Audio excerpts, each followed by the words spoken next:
नमस्कार दोस्तों, भारत में ऐसे कई कहानियां हैं जो समय के साथ रहस्य बन गई हैं। कुछ कहानियां इतिहास के पन्नों में दर्ज हैं, तो कुछ केवल लोगों की यादों और लोक कथाओं में जीवित हैं। लेकिन आज हम जिस कहानी की बात करने वाले हैं, उसे सुनकर शायद आप भी सोच में पड़ जाएंगे, क्या सच में कोई ऐसी डांसर थी जिसके प्यार ने एक पूरे महल को तबाह कर दिया? क्या सच में एक राजा ने अपने प्यार में पागल होकर निर्दोष लोगों की जान ले ली? और क्या सच में आज भी एक आत्मा अपने अधूरे प्रेम का बदला लेने के लिए भटक रही है? एक ऐसी कहानी जिसमें प्यार है, धोखा है, जुनून है और एक भयानक शराब भी।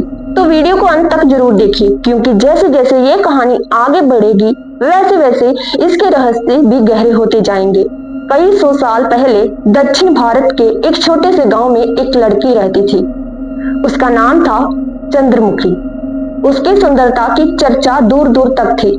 लोग कहते थे कि जब वो मुस्कुराती थी तो ऐसा लगता था जैसे चांद धरती पर उतर आया हो। लेकिन उसकी असली पहचान उसकी खूबसूरती नहीं थी, उसकी असली पहचान थी उसका नृत्य। जब चंद्रमुखी नृत्य करती थी तो लोग अपनी पलकें झपकना भूल जाते थे और उसके पैरों में बांधे घुंघरूओं की आवाज हर किसी के दिल को छू जाती थी। गांव में रहने वाला एक युवक जो डांस करता था, जिसका नाम गुणाशेखर था, चंद्रमुखी से बेहद प्यार करता था। दोनों बचपन से एक दूसरे को जानते थे। धीरे धीरे उनकी दोस्ती प्यार में बदल गई। दोनों ने साथ जीने मरने की कस्में खाई। उन्हें लगता था कि उनकी जिंदगी हमेशा ऐसे ही खुशी से बीतेगी।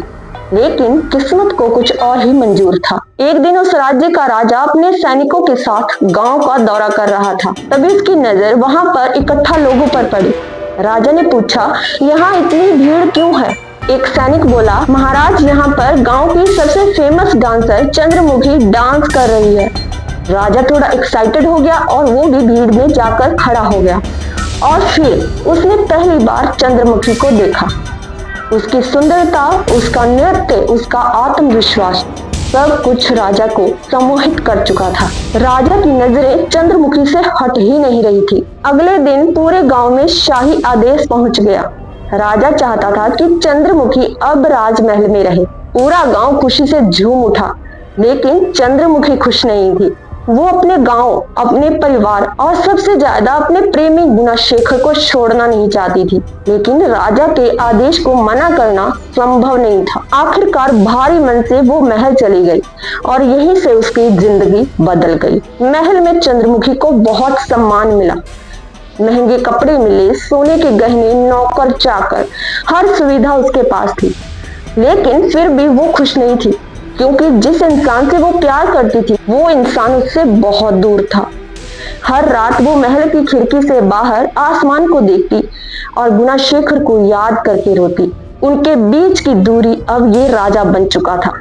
एक दिन चंद्रमुखी ने अपने एक भरोसेमंद सेवक के हाथों गुणाशेखर तक संदेश भेजा। उसने लिखा, मैं तुम्हें बहुत याद करती हूँ, किसी भी तरह महल आ जाओ। कई दिनों बाद वो संदेश गुणाशेखर तक पहुंच गया। संदेश पढ़ते ही उसने फैसला किया, वो अपनी जान की परवाह किए बिना महल जाएगा और अपनी चंद्रमुखी से मिलेगा। कुछ दिनों बाद राजमहल में एक नया कलाकार आया। वो कोई और नहीं बल्कि गुणाशेखर था। उसने दरबार में नृत्य प्रस्तुत किया। उसकी कला देखकर हर कोई हैरान रह गया। राजा भी हैरान रह गया। राजा ने उसे दरबार में रहने के लिए जगह दे दी। अब चंद्रमुखी और गुणाशेखर एक ही महल में थे, लेकिन उन्हें अपना प्यार दुनिया से छुपाना पड़ रहा था। समय बीतता गया। राजा का आकर्षण अब जुनून बन चुका था। एक रात उसने चंद्रमुखी को अपने कक्ष में बुलाया। राजा ने कहा, चंद्रमुखी, मैं तुमसे प्रेम करता हूँ, क्या तुम मुझसे शादी करोगी? यह सुनकर चंद्रमुखी स्तंभ रह गई। उसने धीरे से कहा, महाराज, मैं किसी और से प्रेम करती हूँ। राजा का चेहरा बदल गया, पहले आश्चर्य, फिर गुस्सा और फिर नफरत। राजा ने पूछा, कौन है वो? और चंद्रमुखी ने गुणाशेखर का नाम बता दिया। उस रात राजा सो नहीं पाया। उसका अहंकार टूट चुका था। उसे विश्वास नहीं हो रहा था कि किसी ने उसे ठुकरा दिया, वो भी एक साधारण डांसर के लिए। अगले दिन राजा ने गुप्त आदेश जारी किया। गुणाशेखर को गिरफ्तार कर लिया गया। काल कोठरी के अंधेरे कमरे में गुणाशेखर को कैद कर दिया गया। उधर चंद्रमुखी बार बार राजा से विनती करती रही, महाराज उसे छोड़ दीजिए, उसने कोई अपराध नहीं किया है। लेकिन राजा अब प्रेमी नहीं, एक क्रोधित शासक बन चुका था। उसने चंद्रमुखी की एक भी बात नहीं सुनी। कुछ दिनों बाद राजा ने दरबार में एक भयानक आदेश दिया, गुणाशेखर को मृत्यु दंड दिया जाएगा। ये सुनकर पूरे महल में सन्नाटा छा गया और जब ये खबर चंद्रमुखी तक पहुंची तो उसकी दुनिया उजड़ गई। मृत्यु दंड से पहले चंद्रमुखी को गुणाशेखर से मिलने की अनुमति दी गई। लोहे की सलाखों के पीछे खड़े गुणाशेखर को देखकर चंद्रमुखी फूट फूट कर रोने लगी।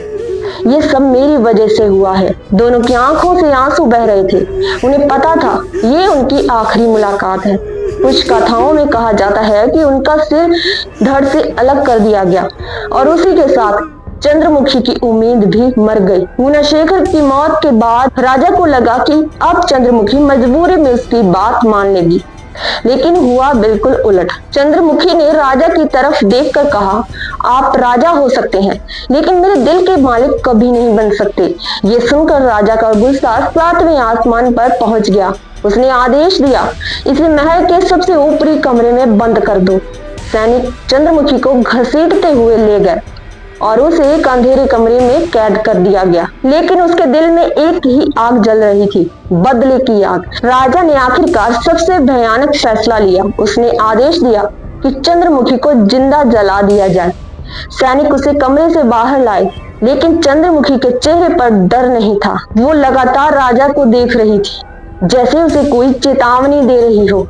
कुछ ही देर बाद चारों तरफ आग की लपटें उठने लगी और देखते ही देखते चंद्रमुखी उन लपटों में गायब हो गई। लेकिन मरने से पहले उसकी आवाज पूरे महल में गूंजी, मैं वापस आऊंगी, मैं तुम्हें चैन से नहीं जीने दूंगी। चंद्रमुखी की मृत्यु के कुछ दिनों बाद महल में अजीब घटनाएं होने लगी। कई सैनिकों ने दावा किया कि उन्होंने सफेद कपड़ों में एक महिला को देखा है जिसके पैरों में घुंघरू बंधे थे। धीरे धीरे पूरा महल डर के साए में जीने लगा। कहा जाता है कि राजा भी अब डरने लगा था। उसे हर जगह चंद्रमुखी दिखाई देती थी, दिन हो या रात। उसे घुंघरुओं की आवाज सुनाई देती थी। उसकी नींद गायब हो चुकी थी।